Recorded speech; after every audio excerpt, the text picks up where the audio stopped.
Bom dia ou boa tarde.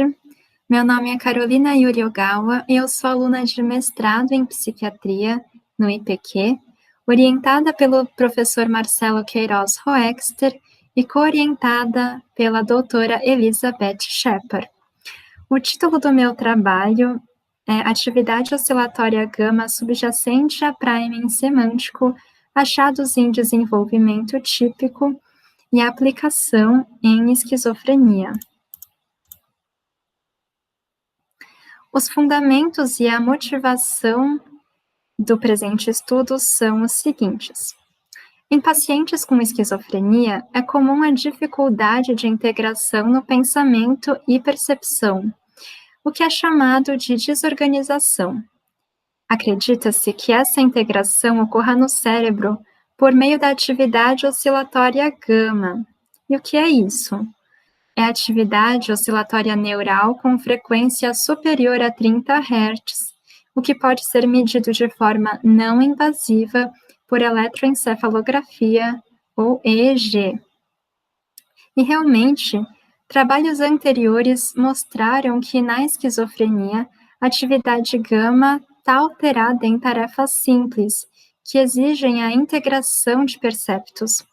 Só que até agora não foi investigado se na esquizofrenia a atividade gama está alterada em tarefas mais complexas, que exigem mais da integração percepto-cognitiva, como é o caso do processamento semântico.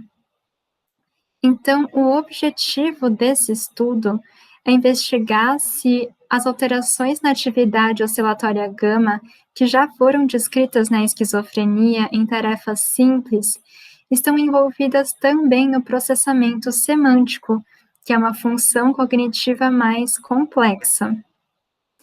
Para isso, nós vamos usar uma tarefa de priming semântico, durante a qual vão ser coletados dados eletroencefalográficos de 20 pacientes. 20 pacientes com esquizofrenia e 20 participantes de desenvolvimento típico. E nessa tarefa de priming semântico, a integração percepto-cognitiva entre dois estímulos deve ocorrer, e é isso que eu vou mostrar nessa figura. Então, o paciente vai se sentar diante de um monitor e nessa tela vão ser apresentados dois estímulos visuais principais. Prime, que é sempre uma palavra, e alvo, que é sempre uma imagem. A correspondência entre o prime e o alvo é que vai determinar as 4 condições experimentais. Então, aqui, na condição reconhecível congruente, o estímulo prime corresponde ao nome da imagem apresentada logo em seguida. Por exemplo, palavra bola, seguida da imagem de uma bola. Aqui a gente fala imagem reconhecível porque é a foto de um objeto, de algum animal, alimento, enfim, alguma coisa que existe de fato no mundo real. Na condição reconhecível incongruente, essa correspondência entre prime e alvo não existe. Por exemplo, palavra maçã, seguida pela imagem de uma bola. Na condição não reconhecível congruente, a imagem apresentada é uma figura abstrata, que aqui a gente trata como imagem não reconhecível. E nós tratamos a imagem como nada, né? Então, por isso que é congruente, não reconhecível congruente. E, por fim, na condição não reconhecível incongruente, a imagem abstrata é antecedida por uma palavra que corresponde ao nome de algum item real, por exemplo, bola. Como tarefa principal, o participante vai ser instruído a apertar um botão o mais rápido possível.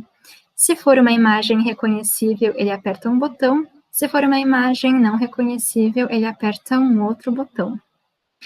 Nós já fizemos uma coleta piloto e uma análise preliminar para definir e testar os métodos de análise para o estudo propriamente dito. E para isso nós fizemos coleta de 20 participantes de desenvolvimento típico, e depois da exclusão de dados com excesso de ruídos, nós ficamos com uma amostra final de 17 participantes.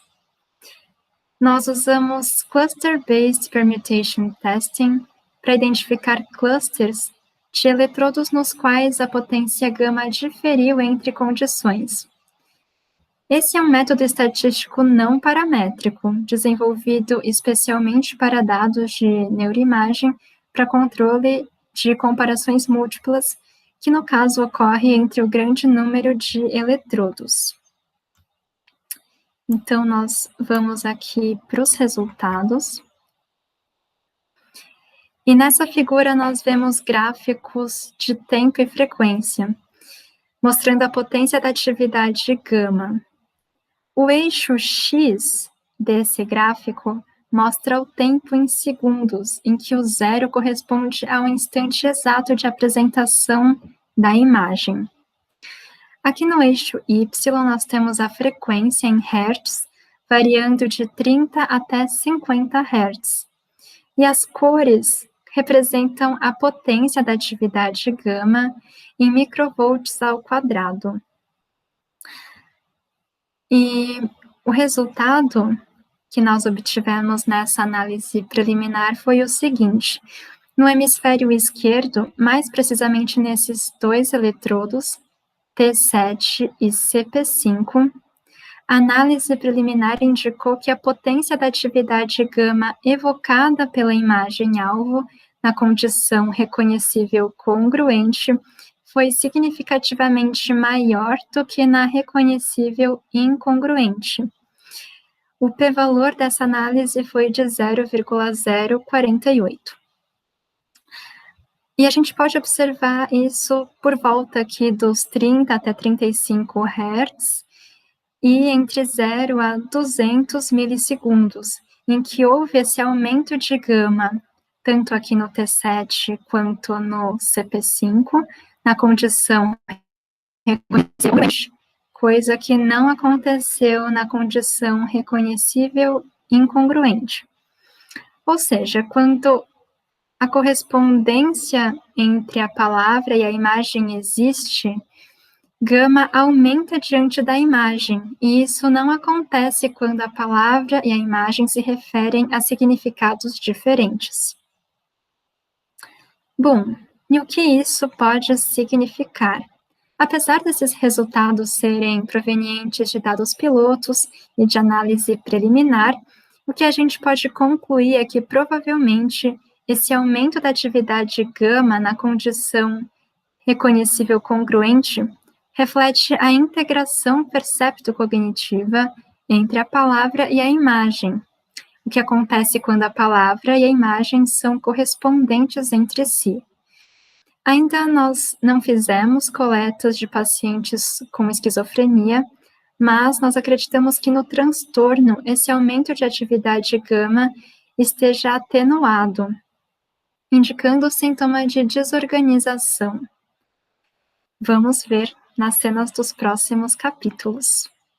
Seguem aqui as referências e, por fim, agradecemos a CAPES por estar financiando esse trabalho. Muito obrigada.